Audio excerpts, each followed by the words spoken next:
नमस्कार दोस्तों, स्वागत है आपका double education point YouTube channel में। मैं हूं कमलेश। आज हम लेकर आए हैं प्रतिशत एमसीक्यू पार्ट सेकंड।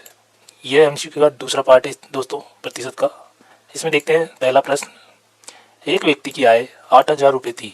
प्रथम 2 वर्षों में उसकी आय में क्रमशः 10% तथा 5% की कमी हो गई, लेकिन तीसरे वर्ष उसकी आय पुनः 15% से बढ़ गई। 3 वर्ष बाद उसकी आय क्या है? हमें ज्ञात करना है तीसरे वर्ष के बाद में उसकी आय कितनी है। तो सबसे पहले देखते हैं दोस्तों, पहले वर्ष उसकी आय थी 100, तो उसमें 10% की कमी हो गई तो वो हो गई 90।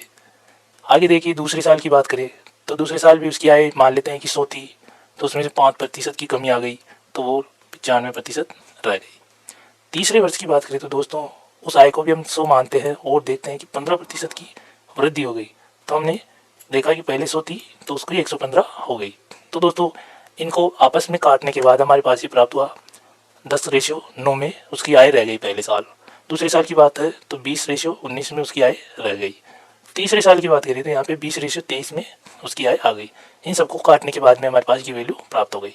अब देखो दोस्तों इनको हम सोल्व करते हैं तो देखिए पहले उसकी आय कितनी थी 8,000। उसको हम देखिए अब जो हमें ये प्राप्त है वैल्यू, बाद वाली जो वैल्यू है इसमें ये प्राप्त है, पहले की वैल्यू जो है ये उसकी फिक्स आय थी जो हमने मानी थी। जैसे कि यहाँ पे 100 माना है, यहाँ पे भी 100 माना है, यहाँ पे भी 100 माना है। तो देखिए यहाँ पे सबसे पहले इसको सोल्व करते हैं। 3 जीरो से 3 जीरो हमने यहाँ पे काट दिया। इसके बाद देखिए दोस्तों यहाँ पे 2 और 2 4 है। 4 को हम यहाँ से डायरेक्ट 8 से काटते हैं तो ये 2 बार चला जाता है, 2 बार चला गया है दोस्तों। अब इसको सोल्व करेंगे तो यहाँ पे हमारे पास 7866 हमें आय प्राप्त हो रही है। उसकी जो तीसरे वर्ष की आय जो है तीसरे वर्ष के बाद में उसके 7866 रुपये उसको प्राप्त होंगे। तो इसका राइट आंसर हो जाएगा दोस्तों ऑप्शन नंबर 3, 7866। अगले प्रश्न पे चलते हैं दोस्तों। एक आयत की लंबाई को 50% से बढ़ा दिया जाता है तथा उसकी जो चौड़ाई है उसको 20% से कम कर दिया जाता है। उसके क्षेत्रफल में कितने प्रतिशत की का परिवर्तन हुआ है? जो उसका जो क्षेत्रफल है दोस्तों, ये जो बदलाव करने के बाद में जो क्षेत्रफल आएगा उसमें कितने प्रतिशत की वृद्धि है या कमी है, ये हमें प्राप्त करना है। तो सबसे पहले देखिए ये एक आयत ले लिया हमने, इसमें लंबाई तथा चौड़ाई 10-10 मान लिया है दोस्तों। हमें यहाँ पे वो ही मान मानना है जिसे हम आसानी से सोल्व कर सके। तो यहाँ पे हमने लंबाई भी 10 मानी है और चौड़ाई भी 10 मानी है।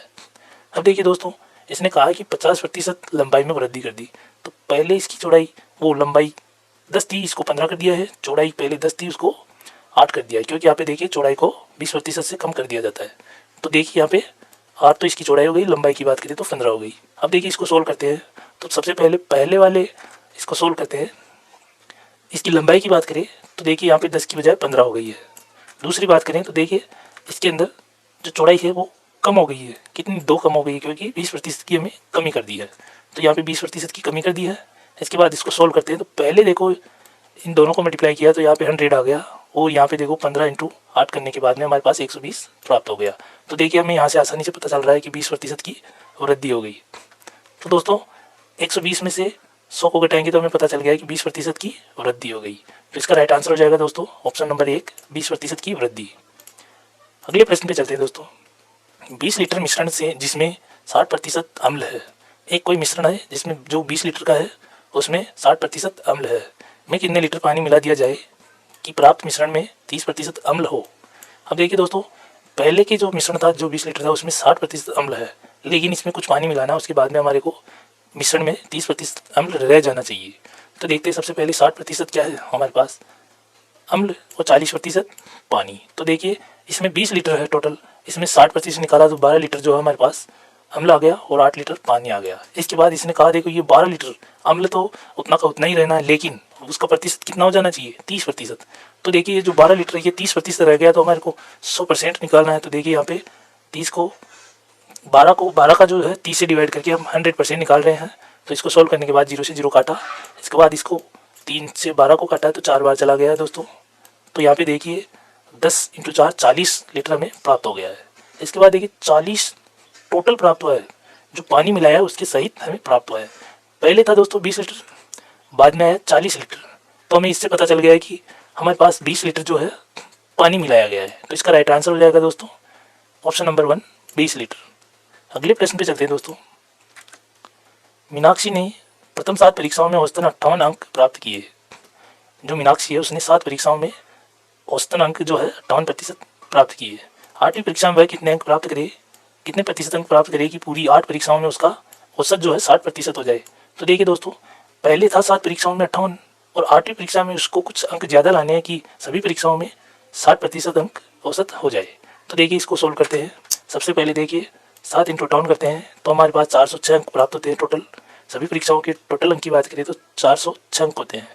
8 परीक्षाओं के अंदर की बात करें, हमें 60% बनाना है तो हमारे पास 60% के हिसाब से देखिए 480 अंक प्राप्त होंगे। तो देखिए दोस्तों, यहाँ पे देखो दोनों का अंतर कितना आ रहा है। तो दोनों का अंतर आ रहा है, देखिए दोस्तों 480 में से हम 406 घटाएंगे तो हमारे पास आ रहा है 74। यही हमारे सही आंसर हो जाएगा दोस्तों। 74% उसको लाना पड़ेगा। इसी प्रश्न को दूसरे तरीके से भी सोल्व कर सकते हैं। देखिए दोस्तों, 8 हमने परीक्षाएं ले ली है, यहाँ पे 8 जगहों पे हमने डिवाइड करना है। तो देखिए दोस्तों, सबसे पहले उसने 7 परीक्षाओं में 58% के हिसाब से अंक प्राप्त किए। हमें पता नहीं कि इस परीक्षा में कितने हैं, लेकिन उसने औसतन बताया 58, तो हमने सभी में 58 ले लिया है। इसके बाद उसने कहा कि पूरी 8 परीक्षाओं में 60% हो जाए, तो हमने 60% के हिसाब से 8 में ले लिया है। इसके बाद हमें पता चला कि 7 परीक्षाओं को 2-2 अंक ज़्यादा देने होंगे। जो 7 परीक्षाएं उसमें कम है तो उनको 2-2 अंक और देने होंगे। तो 7 परीक्षाओं में 2-2 अंक देंगे तो उनके 14 अंक हो जाते हैं। और जो 8वीं परीक्षा है उसमें 60 अंक तो लाना ही लाना है, जब जाकर के 60% पूरा हो जाएगा। तो देखिए एक्स्ट्रा कितना लाना है, 60 के अलावा एक्स्ट्रा लाना है उसको 14 अंक। तो 60 + 14 उसको लाना है 74% अंक, जब जाकर के उसके 60% औसत हो जाएगा। तो इसका राइट आंसर हो जाएगा दोस्तों ऑप्शन नंबर 2, 74%। अगले प्रश्न पे चलते हैं दोस्तों। दो संख्याओं में क्रमशः 5:4 का अनुपात है। रेशो दिया हुआ है दोस्तों 5:4। यदि पहली संख्या का 40% 12 है तो दूसरी संख्या का 50% क्या होगा। सबसे पहले देखते हैं दोस्तों, 40% जो है पहली संख्या की बात करें, वो 40% जो है 12 है, तो उसका 100% हम निकालते हैं। तो देखिए 100 / 40 × 12। ये करने के बाद हमें 30 जो प्राप्त हुआ वो है इसका 100% वैल्यू। जो पहली संख्या कितनी है 30 है, लेकिन यहाँ पे रेशियो में 5 दे रखा है। तो हम देखिए उसके जो 7 जो वैल्यू होगी वो x मान लेते हैं। तो 5x जो वैल्यू है उसकी वैल्यू है 30 के बराबर। तो x की वैल्यू हम निकाले तो 6 प्राप्त हो रहा है हमारे पास। इसी प्रकार से देखिए यहाँ पे दूसरी जो संख्या है उसका रेशियो है 4, तो 4x उसे मानते हैं। तो देखिए x की जो वैल्यू है 6 है, 6 को 4 से मल्टीप्लाई करेंगे तो हमारे पास 24 प्राप्त हो रहा है। अब देखिए प्रश्न कह रहा है कि दूसरी संख्या का 50% क्या है। तो 50% हम निकालेंगे, तो 50% हम निकाल रहे हैं 24 का। तो देखिए यहाँ ये 50 से कट गया 2 बार, फिर इसको 2 से काटेंगे तो ये 12 में प्राप्त हो जाएगा। तो इसका राइट आंसर हो जाएगा दोस्तों ऑप्शन नंबर 1, 12। जो पहला ऑप्शन है वो इसका राइट आंसर हो जाएगा। अगले प्रश्न पे चलते हैं दोस्तों। ए की आय बी की आय से 25% कम है। बी की आय ए की तुलना में कितने प्रतिशत अधिक है। तब देखिए इसमें सीधा सीधा बताया कि ए की जो आय है बी से 25% कम है। तो हम देखते हैं यहाँ पे ये एक शॉर्ट फॉर्मूला है दोस्तों। फॉर्मूले के अंदर हम कुछ चीज़ें सीखेंगे कि ये जो वैल्यू होती है फिक्स वैल्यू होती है, किससे किसको कम करना है, किससे किसको बढ़ाना है, इसके बारे में भी इस प्रश्न को सोल्व करने के बाद देखेंगे। तो सबसे पहले देखिए ए की आय जो है बी की आय से 25% कम है, तो बी की हमने 100 माना है। इसके बाद हमें पता चला कि ए की आय 25 कम है, तो देखिए हमने यहाँ पे 75 इसको ले लिया है, 25 कम कर दिया है। अब प्रश्न कह रहा है बी की आय ए की तुलना में कितने प्रतिशत अधिक है। तो सबसे पहले इनमें देखिए अंतर देखते हैं। ये 25 का अंतर यानी 25 ज़्यादा है। बी की आय जो है ए से 25 ज़्यादा है। 25 किस पर ज़्यादा है, 75 पे। 75 पे 25 ज़्यादा है, तो इसको इससे डिवाइड कर देंगे। तो देखिए ये 3 बार चला जाएगा, फिर 3 से 100 को डिवाइड करेंगे तो हमारे पास राइट आंसर प्राप्त होगा 33.1/3%। तो इस प्रश्न का राइट आंसर हो जाएगा दोस्तों 33.1/3%, ऑप्शन नंबर 4। अब देखिए दोस्तों इधर फिक्स वैल्यू की बात करिए तो देखिए किसी भी संख्या में 16 सही 2/3 की कमी करेंगे तो बाद में वृद्धि करने की बारी आएगी, तो हमें 20% बढ़ाना होगा। इसी प्रकार से यदि 20% की यदि वृद्धि पहले करते हैं तो फिर बाद में कमी करने की बात आ जाएगी, तो हम 16 सही 2/3 की कमी करेंगे। ये दोनों हमेशा फिक्स ही रहेंगे, सोल्व करके देख लेना। इसी प्रकार से यहाँ देखिए यदि पहले 25% की कमी कर दी गई है तो उसमें वृद्धि करने की बात आ जाए तो 33 सही 1/3 की वृद्धि करेंगे। उसी प्रकार से यदि पहले हम 33 सही 1/3 की वृद्धि कर देते तो बाद में कमी करने की बात आए तो वहाँ पे हम करेंगे 25% की कमी। ये फिक्स वैल्यू होती है, कुछ वैल्यू में फिक्स ही याद रखनी चाहिए, उससे प्रश्न जल्दी सॉल्व होता है। अगले प्रश्न पे चलते हैं दोस्तों। एक व्यक्ति अपनी मासिक आय का 42% बचत करता है। यदि उसका मासिक खर्च जो है 435 रुपये तो उसकी मासिक आय क्या थी।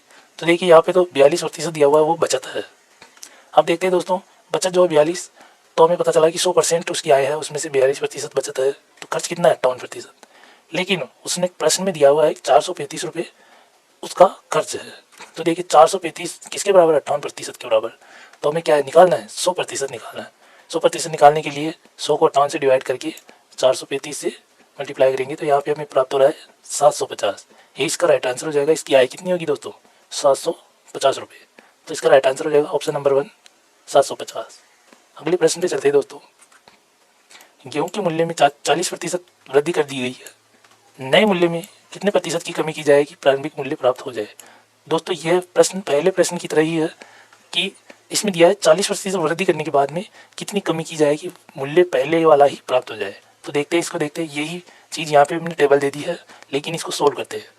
पहले हमने माना 100% उसका मूल्य, लेकिन उसने कहा कि 40% की वृद्धि हो गई। 40% की वृद्धि होने के बाद उसकी जो मूल्य हो गया वो 140% हो गया है। अब देखिए वो कह रहा है कि प्रारंभिक मूल्य करने के लिए कितने प्रतिशत कम करना होगा। तो हमें पता है इसमें 40 की कमी करेंगे कब, 140 पर हम 40 की कमी करेंगे जब जाकर के ये वापस उसी पर आ जाएगा। तो हम 40 की कमी कर रहे हैं किस पर, 140 पर, क्योंकि 100 तो पहले था, उसमें 40 बढ़ा दिया, 140 हो गया। अब 140 में से 40 घटाएंगे जब जाकर के हमें वापस वही वैल्यू प्राप्त हो जाएगी। तो हम 40 को 140 से डिवाइड करके इसका प्रतिशत निकालेंगे। प्रतिशत निकालने के लिए 100 से हमें मल्टीप्लाई करना होगा। तो अब देखिए आपसे 0 से 0 काटा, इसके बाद इसको सोल्व किया तो हमारे पास, इसको देखिए 14 से काटेंगे तो 7.7 सही 1/7 हमारे पास आ जाएगा। उसको 4 से मल्टीप्लाई करेंगे, 28 सही 4/7 हमें प्राप्त हो जाएगा। दोस्तों यहाँ पे शॉर्ट में ही डायरेक्ट वैल्यू लिख दी गई है, तो इससे कोई टेंशन लेने की बात नहीं है। तो इसका राइट आंसर हो जाएगा दोस्तों ऑप्शन नंबर 3, 28 सही 4/7%। अगले प्रश्न पे चलते हैं दोस्तों। एक आयत की लंबाई को 20% बढ़ा दिया जाता है तथा उसकी चौड़ाई को 15% कम कर दिया जाता है। उसके क्षेत्रफल में कितने प्रतिशत परिवर्तन ज्ञात कीजिए। उसका जो क्षेत्रफल है उसमें कितने प्रतिशत की परिवर्तन हुआ है। तो देखिए दोस्तों, सबसे पहले हम 10 इसकी लंबाई ले लेते हैं और 10 ही चौड़ाई ले लेते हैं। 10 हम इसलिए ले रहे हैं, 10 को 10 से मल्टीप्लाई करने के बाद में हमें 100 प्राप्त हो रहा है कि जो कि हम इसका क्षेत्रफल 100% मान सकते हैं। इसके बाद देखिए यहाँ पे जो लंबाई उसको 2 बढ़ा दिया जाता है और चौड़ाई को 15%, यानी कि 10 का 15% 1.5 को कम कर दिया जाता है। तो देखिए 8.5 यहाँ में हमें प्राप्त हो गया है। तो ये जो नया जो है परिवर्तन के बाद में एरिया में प्राप्त हो गया है। अब देखिए इसको सोल्व करते हैं। पहले था 10, उसके बाद 20% बढ़ा दिया है तो ये 12 हो गया है। इसके बाद देखिए जो चौड़ाई है वो 10 थी पहले, उसको कमी किया 15%, तो 1.5 कम हो गया है, तो 8.5 इसकी वैल्यू आ गई है। अब देखो इनको मल्टीप्लाई करेंगे, 10 को 10 से मल्टीप्लाई किया तो यहाँ पे 100 आ गया। इसके बाद ये 12 को 8.5 से मल्टीप्लाई करेंगे तो 102 आ गया। अब हम यहाँ पे साफ पता चल रहा है कि दोस्तों कि इसमें वृद्धि हुई है। कितनी वृद्धि हुई है, 102 में से 100 को घटाएंगे तो हमें 2% की वृद्धि प्राप्त हो गई। इसका राइट आंसर हो जाएगा दोस्तों ऑप्शन नंबर 1। अगले प्रश्न पे चलते हैं। एक आयत की नहीं दोस्तों, अगले प्रश्न पे चलना है दोस्तों। एक वृत्त की त्रिज्या को 15% से बढ़ा दिया जाता है, उसका क्षेत्रफल कितने प्रतिशत बढ़ जाएगा। तो उसका वही है दोस्तों, पहले आयत था, अब इसमें वृत्त दिया है, तो हमें वृत्त का फॉर्मूला लगाना होगा। तो देखिए सबसे पहले हम इसकी जो त्रिज्या वो 100 मान लेते हैं। अब वो कह रहा है कि 15% बढ़ा दिया जाए, तो हम देखिए दूसरा वृत्त लेते हैं, उसमें एक 15% बढ़ा करके 115 इसकी त्रिज्या कर देते हैं। अब देखिए दोस्तों इसको सोल्व करते हैं। तो पहला जो है उसमें r², r जो है उसका स्क्वायर है, तो हम 2 बार यहाँ पे 100 को लिख दिया है 22/7 इंटू 100 हमने ये फॉर्मूला लिख लिया है पहले वाले वृत्त का। इसी प्रकार से देखिए दूसरे वृत्त की बात करें तो 22/7 इंटू 115 हमने ले लिया है, ये इसका एरिया आ गया है। अब देखिए दोस्तों सीधे ही हम जो कॉमन चीज़ें हैं उनको यहाँ से आपस में काट देंगे। काटने के बाद जो हमारे पास वैल्यू प्राप्त होगी उसको ही हम इसकी ओरिजिनल वैल्यू मानेंगे, क्योंकि हमने ये सारी वैल्यू माना है। तो देखिए इनको सोल्व करने के बाद में जो बचा है, इनको सोल्व करने के बाद में हमें 10,000 प्राप्त हुआ, यहाँ पे 13,225 प्राप्त हुआ है। तो देखिए इसको जो पहली वैल्यू है इसको हम 100% बनाने के लिए क्या करें। तो दोस्तों 100% बनाने के लिए 2 0 से पहले हम पॉइंट लगा देंगे। तो 2 0 से पहले हमने यहाँ पॉइंट लगा दिया। इसी प्रकार इस वाली संख्या में भी 2 संख्याओं से पहले पॉइंट लगाना है, तो हमें प्राप्त हो गया 132.25। तो ये 100% के बराबर है। अब हमें पता चल गया वृद्धि कितनी हुई है। तो वृद्धि हुई है देखिए दोस्तों 132.25 में से हम क्या करेंगे 100 घटा देंगे, तो यहाँ पे 32.25 हमें प्रतिशत प्राप्त हो रहा है। तो इसका राइट आंसर हो जाएगा दोस्तों ऑप्शन नंबर 3, 32.25%। ये इसकी वृद्धि आ गई है। यह वीडियो यहीं पर समाप्त होता है दोस्तों। अगला पार्ट इसके बाद आएगा दोस्तों, MCQ पार्ट 3। जरूर देखिए। वीडियो पूरा देखने के लिए धन्यवाद दोस्तों।